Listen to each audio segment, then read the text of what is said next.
"You can leave now," my stepmother said, not even looking up from her coffee. "You were never really his daughter anyway. This reading is for actual family." The lawyer's office went silent. My father had been gone 3 weeks, and I was still wearing black, still running on almost no sleep, and Patricia sat across the conference table dismissing me like I was an inconvenience she'd finally gotten permission to remove. I didn't move. I just looked at the man sitting quietly at the end of the table, the one Patricia hadn't bothered to really look at yet, and I felt something settle into place inside me. Because that man wasn't just my father's estate attorney. If you've ever been betrayed by someone you trusted, hit the like button now. If you've ever stayed silent while someone underestimated you, comment here below. And subscribe to Story Retribution, because today's ending proves that karma always arrives, just not when people expect it. My father, Walter, married Patricia 6 years ago, 4 years after my mother passed away from cancer. I wanted to be happy for him. I tried to be happy for him. Patricia was polished, attentive, and endlessly charming in front of my father, complimenting his cooking, laughing at his old jokes, playing the role of devoted wife with a precision that, looking back, should have unsettled me sooner than it did. But Patricia and I were never close. Not really. She kept a careful distance whenever my father wasn't watching. Small comments here and there that made it clear she viewed me as a leftover piece of his previous life, rather than someone worth building a real relationship with. The small betrayal happened about 2 years into their marriage, at a family dinner where my father excused himself to take a work call. The moment he left the room, Patricia's warm expression flattened instantly. "You know," she said, swirling wine in her glass, "your father's finally starting to move forward with his life. It might be time you did the same instead of hanging around so much." I was 26 years old, visiting my own father's house for dinner, and she made it sound like trespassing. I brushed it off as an isolated moment of tension, telling myself I was misreading things.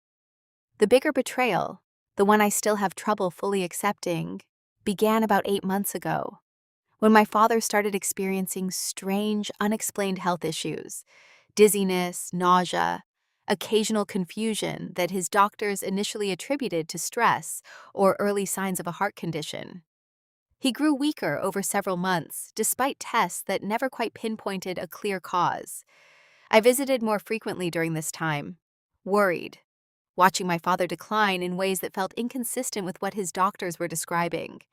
Patricia always seemed attentive during these visits, bringing him tea, managing his medication schedule, presenting herself as the exhausted, devoted caretaker everyone assumed she was.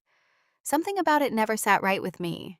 My father had always been a sharp, physically active man, and the speed of his decline felt wrong in a way I couldn't fully articulate, even to myself.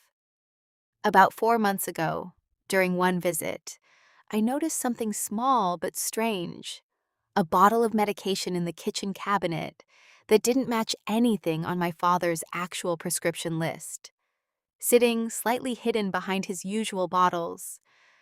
I didn't say anything that day, but I quietly photographed the label before leaving. I researched the medication that night. It was a substance that, in specific dosages combined with my father's existing heart medication, could produce symptoms remarkably similar to what he'd been experiencing for months: dizziness, confusion, cardiac strain. I didn't want to believe what I was starting to suspect. I told myself I was overreacting, grieving my mother's absence in some displaced way, projecting suspicion onto a woman who was simply overwhelmed by caretaking responsibilities. But 3 months ago, my father was hospitalized after a particularly severe episode, and something in me finally refused to stay quiet any longer. I contacted my father's oldest friend, a retired detective named Frank Delgado, someone who had known our family for over 30 years. I explained everything carefully: the strange medication, the unexplained decline, my instinct that something was deeply wrong. Frank listened without dismissing me, And instead of simply reassuring me my fears were unfounded, he offered to help quietly, discreetly, using his old professional connections, rather than alarming my father or accusing Patricia without real evidence.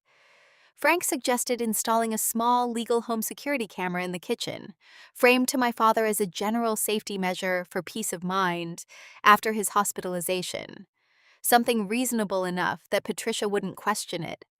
For 6 weeks, the camera recorded quietly. Most footage showed nothing unusual. Patricia making tea, preparing meals, moving through her normal routine. I began to doubt myself again, wondering if grief really had made me paranoid. Then, 5 weeks in, the footage captured something unmistakable. Patricia, alone in the kitchen, carefully measuring out a small amount of powder from a bottle hidden in the back of a cabinet, dissolving it into my father's evening tea, before carrying it to him in the living room with a warm, practiced smile. Frank, watching the footage with me, went completely still. "This needs to go to the police immediately," he said. I hesitated, terrified of what this meant, terrified of confronting a truth this enormous about someone who had shared my father's home for 6 years. Frank gently explained that any delay could put my father in real, immediate danger. And together we brought the footage to a detective he still trusted from his old precinct. What followed happened faster than I expected. The detective, a careful, methodical woman named Detective Reyes, confirmed the substance in the footage matched toxicology traces found in my father's blood work from his hospitalization. She explained that building an airtight case would require patience, discretion, and, ideally, catching Patricia in a moment where she believed she had already succeeded. That moment, tragically, arrived faster than any of us wanted. 3 weeks ago, my father passed away in his sleep, his heart finally giving out after months of what doctors initially believed was natural decline. Detective Reyes and Frank made the difficult decision to keep the ongoing investigation quiet during the immediate aftermath, worried that alerting Patricia too soon might allow her to destroy remaining evidence or flee before the case could be fully built. The toxicology results from my father's autopsy, still pending at the time of his funeral, would ultimately confirm what the camera footage had already suggested. Patricia, throughout the funeral and the following weeks, played the grieving widow with the same careful precision she'd used for 6 years, accepting condolences, arranging flowers, standing beside my father's casket in elegant black, completely unaware that Detective Reyes had already built a case sturdy enough to move forward the moment the final toxicology confirmation arrived. That confirmation came 4 days before the will reading. The public humiliation scene happened at the beginning of the reading itself. Patricia arrived at the attorney's office dressed impeccably, settling into her chair with the confident posture of someone who believed every remaining detail of her father's estate was already secured in her favor. When I sat down, quiet and still, exhausted from weeks of grief layered with a secret I couldn't yet share, Patricia barely glanced at me. "You can leave now," she said, not even looking up from her coffee. "You were never really his daughter anyway. This reading is for actual family." The room went uncomfortably silent. Our family attorney, Mr. Castellano, glanced between us, clearly uncertain how to navigate the moment. I didn't argue. I simply looked toward the quiet man sitting at the end of the table, someone Patricia had barely acknowledged when she walked in, assuming him to be some junior associate attending the reading for procedural reasons. That man was Detective Reyes's partner, present under Mr. Castellano's careful legal arrangement, waiting for the exact confirmation that had finally arrived that morning. "Actually," I said quietly, "I think everyone in this room should stay exactly where they are." Patricia's confident expression flickered slightly. "Excuse me?" Mr. Castellano cleared his throat and nodded toward the man at the end of the table. "Patricia," he said carefully, "this is Detective Alan Mercer. He's been coordinating with our office over the past several weeks regarding an active investigation." Patricia's coffee cup paused halfway to her lips. "Investigation into what?" Detective Mercer stood slowly, his voice calm and procedural. Patricia Hensley, we received the confirmed toxicology report from your husband's autopsy this morning. It matches substances found in home security footage recorded over the past 6 weeks. Wait, what? Patricia's sister, seated near the back of the room as a witness to the reading, whispered, staring between Patricia and the detective. Patricia's face drained of color entirely, the calm composure she'd walked in with completely gone. That's absurd, she stammered. What footage? What are you talking about? I reached into my bag and pulled out my phone, the same device that had quietly held the footage for weeks, waiting for exactly this moment.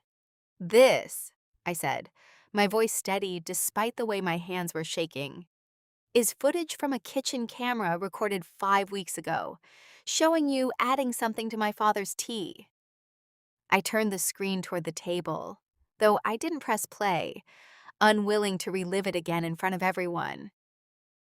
Detective Reyes and Detective Mercer have already confirmed the substance matches what was found in Dad's system.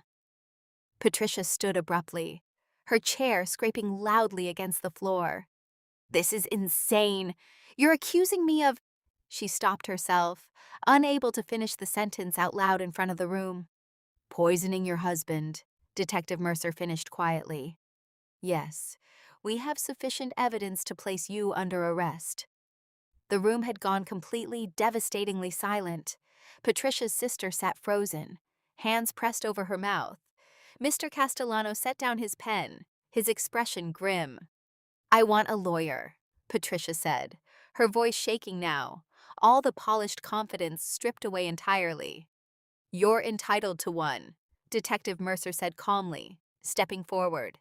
Patricia Hensley, you're under arrest for the murder of Walter Hensley. You have the right to remain silent. The rest of the reading dissolved into a blur of procedure, Patricia being escorted out by 2 additional officers who had been waiting quietly outside the office, her protests growing fainter as she was led down the hallway, past framed diplomas and quiet waiting room chairs, out of the building entirely. The family reactions unfolded slowly across the conference room after that. Patricia's sister, still visibly shaken, turned to me, her voice trembling. I didn't know, she said. I swear, I didn't know anything about this. I believe you, I said quietly. And I did. Patricia had spent 6 years perfecting her performance for everyone, not just my father. Mr. Castellano cleared his throat gently after several long minutes of silence, explaining that the will reading would proceed as scheduled, now entirely unclouded by Patricia's presence, my father's estate, accumulated over decades of careful, honest work, passing exactly where he had always intended it, entirely to me, his only daughter, real family in every sense that had ever actually mattered. The emotional resolution settled over me slowly during the drive home that evening. Frank sitting quietly in the passenger seat beside me, having stayed by my side through the entire reading, despite not being family himself, simply because he'd promised my father decades earlier that he'd always look out for me. He knew something was wrong, Frank said quietly, staring out the window. Your dad. I think somewhere he knew, even if he couldn't fully accept it. I keep wondering if I could have moved faster, I admitted. If I'd said something sooner. Frank shook his head gently. You did everything right. You didn't accuse without proof. You protected him as much as you possibly could, while building something airtight enough to actually hold up. He paused. That's exactly what your father would have wanted from you. I didn't feel triumphant, sitting in my father's now quiet house that night, surrounded by boxes of his belongings, photographs of my mother still displayed on the mantel, exactly where they'd always been despite Patricia's 6 years of quiet resentment toward them. I felt something steadier than triumph, the devastating, complicated relief of finally protecting the truth about my father's final months, even though protecting it hadn't been enough to save him in time. The final lesson settled over me over the following weeks, sorting through my father's belongings, finding old photographs, old letters, small pieces of the life he'd built long before Patricia ever entered it. Patricia had spent 6 years assuming that her careful performance made her untouchable, that my quiet grief and uncertainty made me an easy target to dismiss entirely from my own father's estate.